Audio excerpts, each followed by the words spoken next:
Notre stabilité en prend un coup. L'histoire que nous vous proposons aujourd'hui en est la parfaite illustration. Point d'accord, c'est tout de suite et maintenant, et on y va.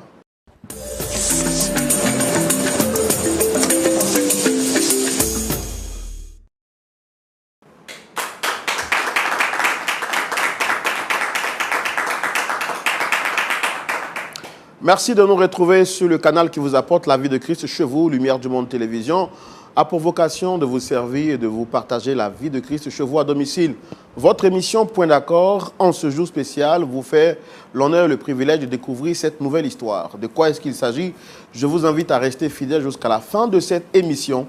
Mais avant, je prends donc les nouvelles de notre pasteur Jean-Yves Tchoumou, pasteur consultant à cette émission Point d'accord. Pasteur consultant Jean-Yves Tchoumou, shalom. Shalom Roland. J'ai envie de dire, comment vous allez, très cher pasteur? Oui, le Seigneur est au contrôle. Oui. Ça va par la grâce de Dieu. Ça va par la grâce de Dieu. Je l'espère pour vous aussi. Tout va bien, au nom de Jésus. Ok. Alors, il arrive parfois qu'on cache des histoires, mais ce qui est caché finit toujours par être révélé. Oui, la Bible même le dit. Tout ce qu'on cache aujourd'hui sera révélé demain. Oui. Donc, aucune histoire ne reste cachée. Il faut donc toujours dire la vérité. La vérité affranchie. La vérité affranchie. Voici donc qui est clair, la vérité affranchie. Et nous espérons que la vérité sera dite sur ce plateau et que cette vérité vous servira de leçon. Fatim est notre invitée du jour. Elle vient partager son histoire. Et je voudrais vous demander de la recevoir afin de pouvoir écouter son histoire et apporter solution à cette difficile épreuve qu'elle traverse. Merci de recevoir Dame Fatim sous vos applaudissements.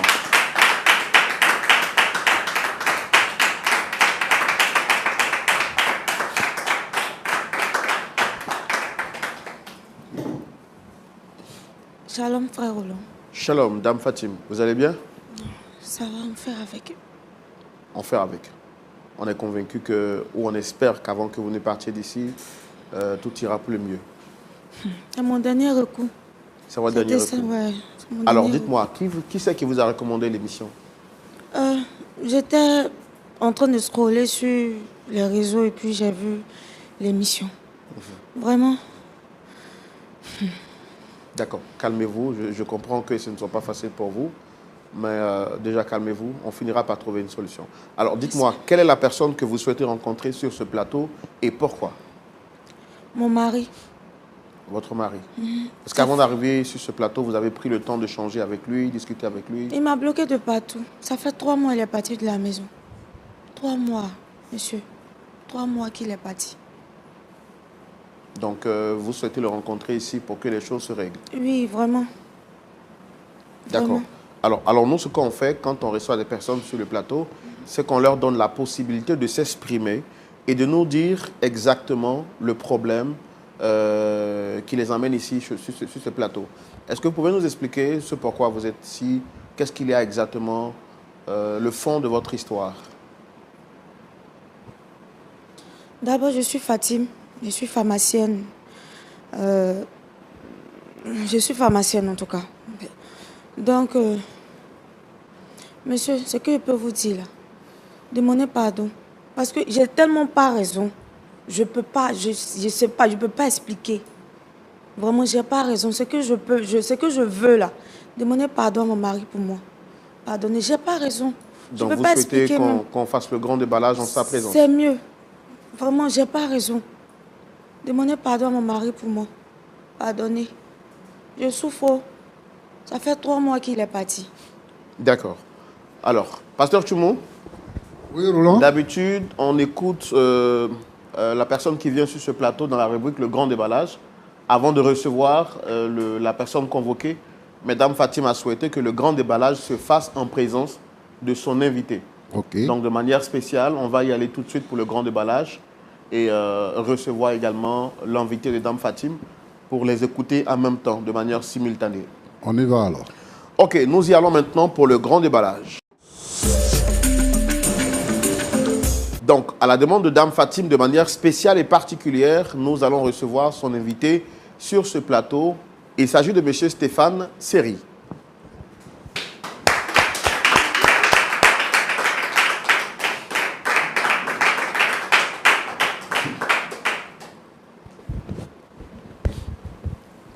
Shalom, frère Roland. Monsieur Stéphane, shalom, vous allez bien? Ça va, mais je veux savoir quelque chose. C'est celle-là qui m'a appelé ici. Oui. C'est à cause d'elle m'a fait venir. C'est à cause de ça que m'a appelé. Oui. Il y a un problème, hein. Je vais d'abord vous écouter, c'est mieux. Vous m'avez appelé pourquoi? Merci déjà de répondre à notre invitation et je vois déjà que vous n'êtes pas dans votre assiette et je voudrais de prime abord vous présenter nos excuses pour ce malentendu. Vous avez été sollicité sur ce plateau par celle que vous reconnaissez déjà, Dame Fatim, qui a souhaité, après 3 mois d'échec pour entrer en contact avec vous, passer par notre émission pour qu'on essaie de pouvoir vous réconcilier. Parce que reconnaît-elle, elle reconnaît bien sûr avoir fait des choses qui vous ont offusqué. Alors je voudrais lui donner la parole pour qu'elle puisse s'exprimer alors que vous êtes là. Dame Fatim? Oui, monsieur. Vous avez souhaité rencontrer votre époux, monsieur Seri. Ça fait combien de temps vous êtes ensemble?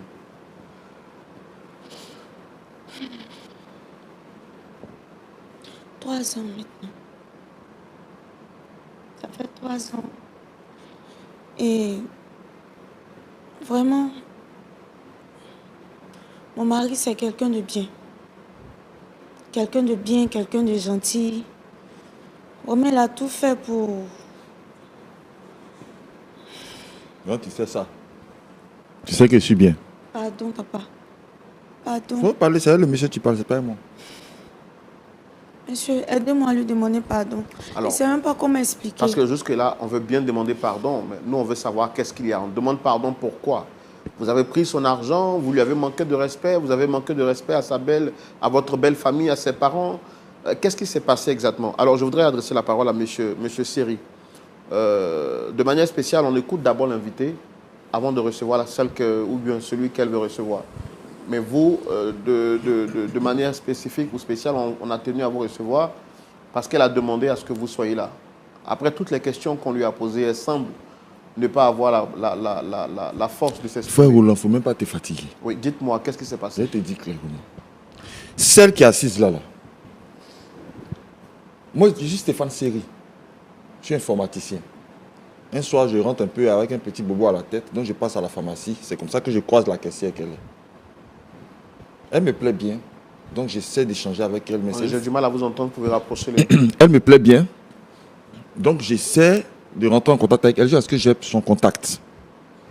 On échange, et au bout de quelques mois, on décide de marcher ensemble. Donc elle devient ma compagne, ma copine. Donc ça, moi je veux faire les choses plus sérieusement. Donc je décide d'aller dans sa famille. Connaître déjà sa famille. Et lorsque nous arrivons là-bas, je connais juste son papa parce qu'elle est orpheline de mère. Et là-bas, je croise ses frères, ses sœurs. Et ce qui m'a particulièrement marqué, c'est qu'il y avait un enfant qui était là, mais qui lui ressemblait beaucoup à elle. Un petit garçon, il lui ressemble fortement. Donc lorsque nous sommes sortis de là-bas, il lui a demandé, l'enfant là, il te ressemble beaucoup, hein? Elle me laisse savoir que c'est son neveu, dans une profonde émotion. Hein? C'est son neveu, c'est l'enfant de sa défunte sœur. Donc lorsque j'arrive à la maison, je commence à réfléchir parce que je vois que l'enfant suscite beaucoup d'émotions en elle. Juste sa présence. Soit elle est contente ou bien ça peut particulièrement l'attrister, une situation de l'enfant. Quand j'ai vu ça, j'ai dit, bon, pourquoi on n'a pas réuni la famille? Et comme j'avais des projets de mariage pour elle, avec son accord, on a entamé les démarches, j'ai fait la dot, de sorte à pouvoir réunir la famille. Donc c'est comme ça qu'après la dot, et en plus je dois préciser, Fatim est issue d'une famille musulmane. Et moi je suis chrétien, mais là aussi j'apprécie quand même le côté cool de son papa parce qu'il n'a pas émis d'opposition à ce mariage-là. Généralement en Afrique ici, à cause de nos cultures, c'est compliqué de voir un chrétien et puis une musulmane se marier. Voilà. Mais son papa, en tout cas, ça a été fair play. Donc après le mariage, ayant rassemblé la famille, j'emmène avec moi ma femme désormais, avec son neveu, sous ma coupole à la maison. Et sans vous mentir, Fatim que vous voyez là, c'est une personne, l'homme n'est pas parfait. Sinon, c'est une personne adorable. C'est la femme qu'il faut. Franchement, son devoir de femme en tout cas, elle n'y manque pas. Voilà. Si on doit estimer un pourcentage, mais elle te dit 90%, franchement, c'est la femme. Sans te mentir. Donc tout allait bien. normalement dans le foyer. Tout allait bien en tout cas. Ça fait 3 ans maintenant qu'on est ensemble, officiellement bien mariés et tout. Et tout allait super bien à merveille. Jusqu'à ce que récemment, on était dans notre vie familiale à la maison. Je venais d'arriver du travail, il m'a servi à manger. Et c'est au moment où je devais manger que j'ai entendu sonner à la porte. Donc j'ai demandé à la servante d'aller ouvrir. Et elle, Fatim, dit non, laisse-moi même, je vais aller ouvrir. J'entends après, après qu'elle se soit levée, j'entends du vacarme à mon portail. Je viens voir ma femme en train d'échanger avec un monsieur. Naturellement, en tant que chef de famille puis propriétaire de la maison, il m'adresse au monsieur pour lui dire qu'il n'a qu'à quitter devant chez moi d'abord. Pourquoi lui parle beaucoup sur ma femme? Le monsieur fait comme s'il ne m'écoute pas. Monsieur, quittez devant chez moi. Lui là, c'est qui? Il n'a qu'à quitter là, vous parlez de quoi? Et il me dit, monsieur, je suis venu vous dire ce que vous ne savez pas.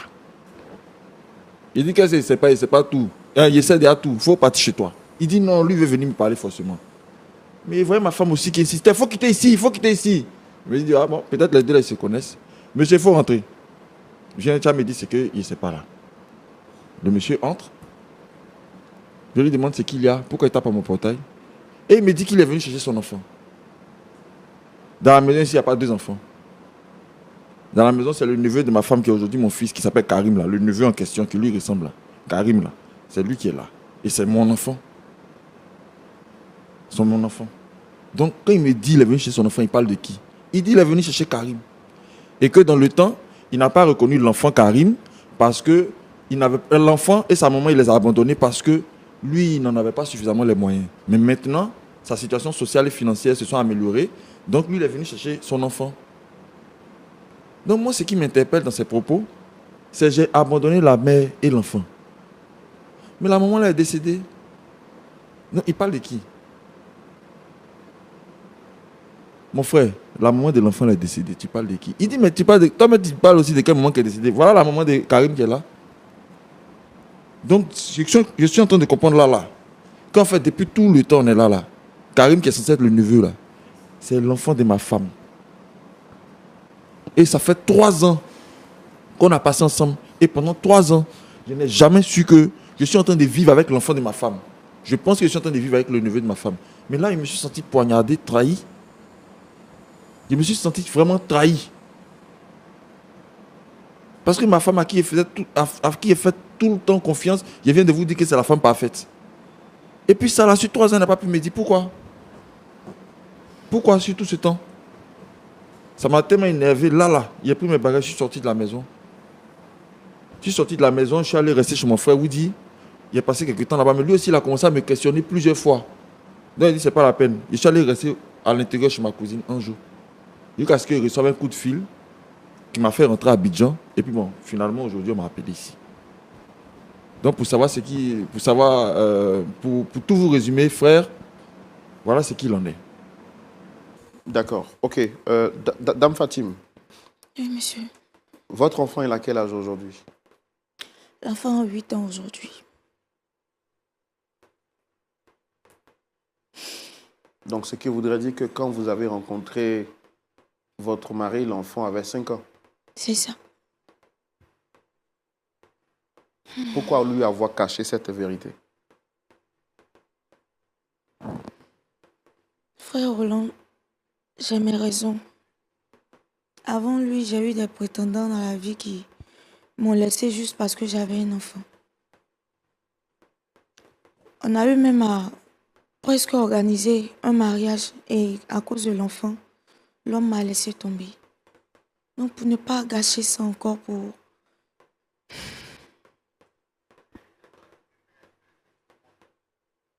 Donc, si je comprends bien, vous avez caché cette vérité parce que vous vous êtes dit que si la vérité était sûre, cela pouvait entraver le processus du mariage. Oui, c'est pour ça que j'ai fait ça.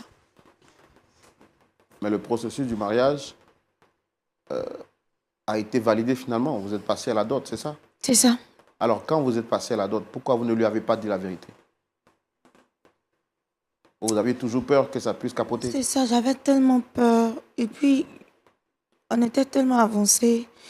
Et puis l'enfant et puis lui, ils étaient déjà tellement proches.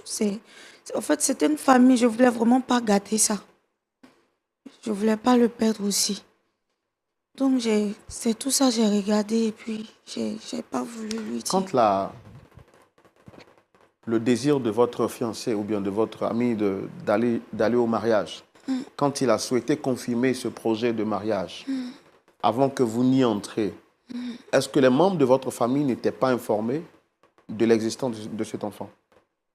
Si. Pourquoi personne ne lui a dit la vérité? Est-ce qu'ils étaient informés de ce coup bas ou bien vous l'avez fait seul? Elle a démenti. C'est quoi elle est? Est-ce que vos parents étaient informés aussi du fait que monsieur n'était pas informé de cette vérité? Si, ils savaient. Donc c'est ensemble que vous avez décidé de lui cacher la vérité? En fait, ils ont juste suivi ce que j'ai dit. J'ai pas voulu que quelqu'un lui dise ça. Je voulais vraiment pas qu'il sache, franchement. C'est vous qui avez décidé que l'enfant rentre dans votre famille ou c'était une proposition de monsieur? C'est moi qui ai décidé. Pourquoi? Mais comme je vous ai dit tout à l'heure, dans mon esprit, à cause de mon sens de la responsabilité, j'ai décidé d'aller la prendre des mains de ses parents, avec tout ce qui va avec. Et cet enfant-là, le neveu en question, là, c'était tout elle. C'est-à-dire Ils étaient que profondément attachés? trop. Je vous dis que la première fois où j'ai vu l'enfant, j'ai vu l'émotion que ça suscitait chez la femme. C'est ce qui a attiré mon attention même. Donc c'est moi qui ai demandé à ce que l'enfant vienne. Quand même vous dire, nous sommes devenus complices, l'enfant et moi. Parce que pour moi, ce qui est cher pour elle doit être cher pour moi. C'est pour ça que j'ai fait venir l'enfant moi-même. C'est moi qui ai demandé, c'est pas elle. Ça aurait même pu être une occasion pour me dire la vérité, mais tu passes ton temps à mentir. Pardon, papa. Pour parler le monsieur, c'est pas moi que tu parles. Tu parles pas moi ici. D'accord. Donc aujourd'hui, ça fait donc 3 ans que vous vivez en intime confidence avec cet enfant. C'est ça, Les liens entre vous sont très forts c'est ça. et vous aviez toujours pensé que c'était l'enfant de votre De ma belle-sœur. défunte belle-sœur. Oui. Malheureusement, je découvre avec la venue de ce monsieur, comme je vous ai expliqué tout à l'heure, que c'est l'enfant de ma femme. L'enfant est où aujourd'hui? Il a laissé les deux à la maison là-bas. Je l'ai laissé à la maison. L'enfant porte le nom de qui? L'enfant porte mon nom. Plus grave. L'enfant porte mon nom. Parce que l'enfant portait le nom de son papa. Il trouvait ça déshonorant. Donc j'ai pris le soin de mettre mon nom. Pourquoi avez-vous pris le soin de mettre votre nom sur l'enfant alors qu'il portait le nom de son père? Qu'est-ce qu'on vous a dit concernant le père de cet enfant? Pas le nom du papa de l'enfant, non. Le nom du papa de Fatime. C'est-à-dire le grand-père de l'enfant. C'est ce nom-là que l'enfant portait. Pour moi, c'était une honte. Parce que l'enfant n'a pas été reconnu par son vrai mais père. si elle vous avait dit que l'enfant était l'enfant de sa sœur décédée, cela voudrait dire qu'il devrait porter le nom du mari de sa sœur. Normalement. Mais tel que l'histoire était expliquée, le mari a abandonné, mais avant que la sœur, avant que l'enfant ne naisse. C'est ce qu'on vous avait dit. C'est ce qu'on nous a dit là-bas. On vous a dit que l'enfant... L'enfant a été abandonné avec sa mère par le papa, avant même que sa mère le mette au monde. Donc, raison pour laquelle il avait porté le nom de elle, son père. Voilà, c'est-à-dire de son grand-père. Donc moi, c'est cette histoire-là que j'ai gobée. C'est ça. Donc, mais ça fait, excusez-moi André, ça fait un peu bâtard. Parce que l'enfant n'a pas le nom d'un papa, mais il a le nom de son grand-père. Où est son papa? Pour effacer cette honte-là, celle-là, j'ai mis mon nom sur l'enfant. J'ai refait les papiers de mon enfant et j'ai mis mon nom. C'est ce qui a été.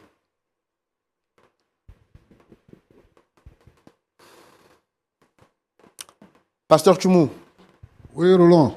Voici l'histoire à laquelle nous sommes confrontés. Dame Fatime, venue sur ce plateau, a eu l'opportunité justement de s'exprimer. Prenant la parole, elle a souhaité s'excuser, demander pardon. Ne dit-on pas que le pardon est divin? Elle a reconnu de prime abord son erreur. Elle souhaitait rencontrer son époux Séri, avec qui elle n'est plus en contact depuis 3 mois pour lui demander toutes ses excuses ou lui présenter toutes ses excuses. Venu sur ce plateau, M. Séri nous fait comprendre qu'il a rencontré Dame Fatime alors qu'ils étaient encore très jeunes. L'amour faisant, il a décidé donc de confirmer cette relation en allant devant les parents et en faisant de Dame Fatime son épouse. Le mariage traditionnel a été consommé et les 2 familles ont été donc unies par les liens de ce mariage. Ayant donc été informé que Dame Fatime avait une sœur avec qui elle était très attachée, qui est malheureusement partie très tôt et dont l'enfant est resté sans père, puisque ce dernier a n'a pas reconnu l'enfant. M. Seri, ici présent, a accepté donc de prendre la responsabilité de faire de cet enfant son enfant en lui faisant porter son nom. Quelques mois plus tard, après le mariage, il va donc découvrir, après l'apparition d'un homme à sa maison, que l'enfant qu'il considérait comme étant l'enfant de sa belle-sœur décédée est enfin l'enfant de son épouse. Découvrant cette vérité, il décide donc de prendre ses bagages et d'aller dehors et de faire de Fatim un souvenir lointain. Dame Fatim est venue aujourd'hui sur ce plateau, reconnaissant son erreur. Elle demande pardon de toutes ses forces. Mais M. Seri dit qu'il ne peut pas accepter un pardon d'une dame qui lui a menti pendant 3 ans, faisant passer son propre enfant pour l'enfant de sa sœur décédée, qui en réalité n'a jamais existé. Quel est votre point de vue sur cette histoire, Pasteur Tchoumou? Ce sera dans la rubrique « À la loupe de la parole ». Pasteur Tchoumou. Oui, mon frère Roland. Voici donc l'histoire du jour. Merci. Fatim. Oui, pasteur. Tu es musulmane. C'est ça. Tu es toujours musulmane. C'est ça. Mais lui, il est chrétien. Oui. Mais pourquoi tu as accepté d'aller avec lui, de devenir sa femme? Pasteur, sur ce côté, je n'ai pas regardé la religion. Parce que ce n'était pas un problème aussi dans ma famille. Voilà, ça n'a pas été un problème dans ma famille, du coup, c'est allé, en tout cas. Tu as écouté ton cœur. Voilà. Et tes parents t'ont soutenu. C'est ça. Et tu es demeuré musulmane. C'est ça. Et lui, il est chrétien. C'est ça. Et ça ne pose pas de problème dans votre maison. Non, non. Ça n'a jamais causé de problème. Tu l'aimes. C'est ça. Sincèrement. Sincèrement. D'accord. Mais quand on aime quelqu'un, oui, on lui dit la vérité, non? c'est vrai. Elle connaît ça. Maintenant que tu pouvais lui dire la vérité, tu ne lui as pas dit la vérité. Tu l'aimes, tu sais que l'amour est capable de tout. Il faut dire la vérité. Roland. Oui, pasteur. Cette situation-là a détruit beaucoup de femmes. Il y a des femmes qui veulent paraître jeunes, donc elles réunissent leurs enfants. Et elle, dans son cas, l'enfant vient vivre avec elle à la maison. Et elle vit avec l'enfant dans la maison. Et elle considère, elle dit aux gens que c'est son neveu. Ça détruit beaucoup de couples. Et vraiment, c'est désolant. C'est désolant. Je veux dire ici aux femmes, quelles que soient leurs craintes, parce que la crainte des femmes aujourd'hui, c'est quoi? C'est que si je lui dis la vérité, il ne va pas accepter. L'amour est puissant. Quand vous aimez quelqu'un, vous ne regardez pas ses défauts. Si seulement elle avait eu le courage de dire la vérité. Je voulais donc demander à nos sœurs qui ont déjà eu des enfants. Ce n'est pas un crime d'avoir un enfant. L'enfant, c'est Dieu qui donne. Si tu as eu un enfant, dis à ton prétendant que j'ai eu un enfant. La preuve, c'est que le monsieur, sans même savoir que c'était son enfant, il a décidé de l'adopter en lui donnant son nom. Donc, s'ils avaient parlé, après tout, je pense que la situation allait s'arranger. Donc, je voudrais encourager mes soeurs, mes filles qui ont déjà des enfants. S'il y a quelqu'un qui vient, il faut lui dire que j'ai un enfant. J'ai 2 enfants. Si c'est lui que Dieu a réservé pour toi, il va te prendre. Mais si ce n'est pas ça, après on va dire que tu es une menteuse. Fatim, beaucoup de courage. On va parler du problème. Ce qui m'intéresse ici, c'est le fait de ta capacité et la force de ton père qui accepte de donner sa fille, qui n'est pas n'importe qui dans la société, à quelqu'un qui n'est pas de la même religion. Généralement, on dit que dans les familles musulmanes, quand ta fille va épouser quelqu'un d'autre, c'est un déshonneur pour la famille. Et il a bravé tout ça à cause de toi. C'est ça. Et pour lui, ce n'est pas un déshonneur, mais c'est un honneur. Mais il aurait fallu quand même que tu dises la vérité. Mon petit, tu dis ton nom là, c'est quoi? Je m'appelle Stéphane Seri. Seri? Bon. En fait, quand tu es arrivé sur le plateau, tu as dit quoi? Que si tu savais que c'était à cause de celle-là, tu n'allais pas venir. Est-ce que depuis que vous êtes ensemble, tu l'as déjà vu, pendant les 3 ans, tu l'as déjà vu traîner avec un autre homme? Jamais. Jamais. Donc elle est digne de confiance. Oui. Elle est digne de confiance. Ok. Et aussi, elle est respectueuse à la maison. Oui, pasteur. Elle est respectueuse. Oui. Elle t'a jamais manqué de respect. Non, ça n'arrive pas. Bon. Et tu connais bien son père, tu connais ses frères et sœurs. Tu as dit que sa mère est décédée. C'est ça. Tu les connais bien. C'est ça. Et là-bas, tout le monde te respecte. Oui, pasteur. Tout le monde te respecte. Le mariage, là, ce n'est pas une affaire de copinage entre un homme et une femme. Le mariage englobe la famille, et ta famille et sa famille. Moi, je voudrais dire ceci. C'est vrai que ça fait un choc de savoir que une femme avec qui tu vis, tu n'as pas dit la vérité quelque part. Mais aujourd'hui, elle te dit que c'est par crainte que tu ne puisses la laisser tomber, qu'elle n'a pas dit la vérité. Mais aujourd'hui que tu connais la vérité, elle est venue ici pour demander pardon. Comme Roland l'a dit là, généralement, quand les gens viennent, ils se libèrent, ils parlent. Mais Fatima, elle est arrivée sur le plateau, elle n'a pas parlé. Elle nous a demandé juste de te demander pardon. Et donc, ce qu'elle a demandé là, c'est ça que je vais faire. À cause de son père, qui n'a pas regardé à d'autres considérations, à cause du caractère exemplaire même de Fatima, parce qu'elle est une bonne femme au foyer, une femme travailleuse, une femme engagée avec son mari, qui n'a pas considéré la différence de religion, mais qui a considéré l'amour. Et ici, nous sommes sur un plateau d'amour. Il s'agit de mettre l'amour en pratique. Et au nom de cette tolérance de ses parents, je vais te demander pardon.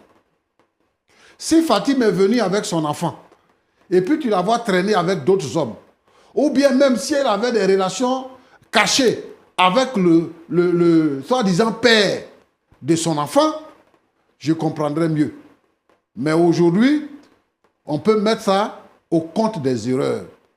Comme toi-même tu l'as dit, aucune personne n'est parfaite. Tu n'es pas parfait toi-même. Moi non plus. Fatima n'est pas parfaite. Et son côté qui est imparfait là, c'est ça que tu as vu, qui s'est révélé. Alors moi, je te demande, vraiment, quelle que soit ta colère, il faut penser à comment vous vous êtes rencontrés, à comment vous avez vécu jusqu'à maintenant. C'est un enfant, tu lui as déjà donné ton nom. Et l'enfant vit avec toi. Et il y a une complicité entre vous. S'il te plaît, prends tes bagages et reviens à la maison. Réconciliez-vous. Roland, pasteur, je voudrais vraiment que Seri comprenne que la vie, il y a beaucoup de choses dans la vie. Et la vie ne peut pas être parfaite comme sur des roulettes. Donc, c'est le côté de l'imparfait là, de Fatima qu'il a découvert. Mais lui-même, depuis 3 ans, il n'a pas de mauvais témoignages. Il n'a pas d'appréhension. Donc, moi, je voudrais vraiment lui demander de se calmer, de laisser tomber cette affaire et de se réconcilier avec sa Fatima. Merci. Merci, pasteur. Est-ce que vous aurez un mot à dire aussi aux parents qui souvent sont informés de certaines, entre guillemets, de certains cadavres qu'on cache dans les placards, mais qui, pour blanchir leur enfant, essaient de couvrir ou de soutenir ces mensonges-là? Parce qu'elle a dit sur ce plateau que ses parents étaient informés, Oui. mais ils ont joué le coup. Oui, mais ce que je veux dire ici, c'est que ce n'était pas au père ni aux frères ni aux sœurs de Fatim de dire à Série que voilà comment ta femme a vécu, voilà ta femme. L'enfant l'attend, non, c'est à Fatim de lui dire. Maintenant, comme tu as posé la question, est-ce que vous avez préparé le coup? Elle a dit, c'est pas que ce soit un coup préparé, mais moi, c'est ce que j'ai dit là, ils ont suivi. Parce que en réalité, c'est un problème de couple, ils ne se sentent pas vraiment concernés. Mais je vais dire ici que si le problème n'est pas tombé sur le tapis, on ne peut pas le résoudre. C'est pour ça, souvent, pour ne pas gâter entre les frères, pour ne pas gâter l'affaire de quelqu'un, on préfère ne pas en parler. Mais moi, si ça vient maintenant sur le plateau, je pense que tout le monde doit en parler. Mais comme tu le désires, comme tu le dis, je pense que s'il y a une vérité, s'il y a un secret des familles, c'est mieux lorsque vous vous engagez avec quelqu'un de lui révéler le secret des familles parce que la personne désormais fait partie de la famille. Mais quand vous ne lui dites pas le secret, vous l'excluez de la famille. Et quand il le découvre, c'est comme une trahison. Donc moi je pense que oui, lorsqu'il y a une situation et qu'on se prépare au mariage, il faut ouvrir tous les placards et sortir tous les bagages. Voilà ce que je peux dire. Merci beaucoup. Merci beaucoup, Pasteur Tchoumou. Alors, Dame Fatim, vous avez écouté les conseils du Pasteur Tchoumou. Est-ce que vous avez quelque chose à dire? Je voulais d'abord remercier le pasteur. Il a tellement dit vrai.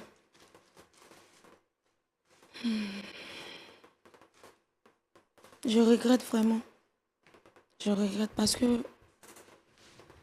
mon mari, c'est quelqu'un de très gentil. Je devrais pas penser à ça d'abord, avant d'essayer de lui Tu sais que cacher. je suis gentil. Et puis tu as vécu comme ça avec moi tout ce temps-là.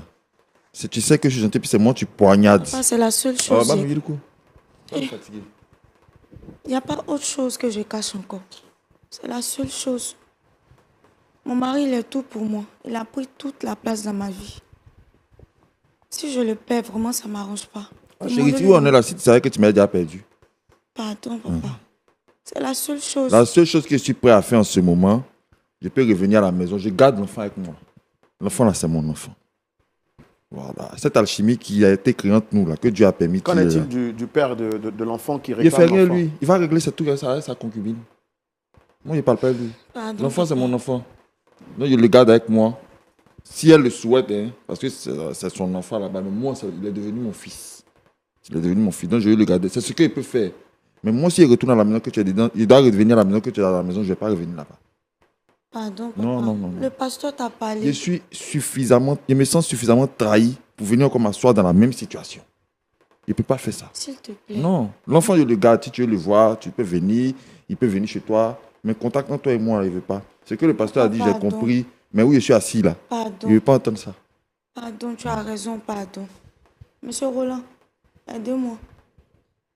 Papa, s'il te plaît. Papa. Pardon. Il faut t'asseoir. Pardon. Il faut t'asseoir. Fais ça, pardon. Hé, monsieur Roland. Non, asseyez-vous, on va lui parler. Asseyez-vous, on va lui parler. T'as entendu, non? Il faut t'asseoir. Monsieur Seri, est-ce que vous avez pris en considération, on ne veut pas vous forcer la main, mais est-ce que vous avez pris en considération les propos du pasteur? J'ai très bien compris. J'ai très bien entendu ce que le pasteur a dit. Très, très bien même. Mais je ne veux pas me retrouver. Mon cœur est suffisamment meurtri en ce moment-là pour que ma conscience accepte de se remettre dans le même genre de situation. Donc, ce que je peux faire au nom du respect de sa personne et de la vie que nous avons eu tout ce temps, à part le défaut dont le pasteur vient de parler, je peux garder l'enfant avec moi. Mais vraiment, ce serait difficile pour moi, en ce moment-là, de revenir revivre avec Fatim. Mais Roland, Et c'est en cela... il dit qu'il peut garder l'enfant avec lui. Et il ne veut pas sa femme. L'enfant, ce n'est pas son enfant. Le père de l'enfant est venu réclamer l'enfant. C'est un faux débat. Moi, je pense qu'il allait dire, bon, comme son père est venu, qu'il le reconnaît, il n'a qu'à prendre son enfant. Nous, on a vu notre vie tranquillement. Mais il dit, je peux garder l'enfant avec moi. Lui et toi, je ne veux plus te voir dans ma vie. Ça, c'est quel raisonnement? Ce n'est pas un raisonnement. Pasteur, Moi, je pense que Série, il est encore jeune. Et la vie la réserve des surprises. Tu as une femme soumise, une femme aimante, une femme travailleuse. Elle n'est pas n'importe qui dans la société. Elle reconnaît sa faute. Elle te demande pardon. Si tu la laisses tomber, la route continue. Hein? Tu vas rencontrer d'autres femmes.